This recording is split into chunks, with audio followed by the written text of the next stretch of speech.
সাংবাদিক দম্পতি সাগর সরওয়ার ও মেহেরুন রনি হত্যা মামলার তদন্ত প্রতিবেদন ১১১ বারেও দাখিল করেনি র্যাব।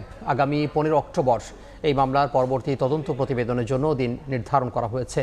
সকালে ঢাকার অতিরিক্ত চিফ মেট্রোপলিটন ম্যাজিস্ট্রেট মাহবুবুল হক প্রতিবেদন দাখিলের জন্য নতুন দিন ধার্য করেন। ২০১২ সালের ১১ ফেব্রুয়ারি মাছরাঙ্গা টেলিভিশনের বার্তা সম্পাদক সাগর সরওয়ার ও এটিএন বাংলার জ্যেষ্ঠ প্রতিবেদক মেহেরুন রনিকে হত্যা করা হয়।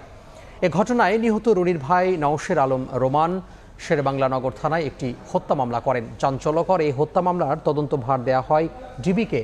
তারা রহস্য উদ্ঘাটনে ব্যর্থ হলে হাইকোর্টের নির্দেশে মামলার তদন্তভার র্যাবের কাছে হস্তান্তর করা হয়। এরপর থেকে একের পর এক তারিখ বাড়ানো হলেও তদন্ত শেষ করতে পারেনি সংস্থাটি।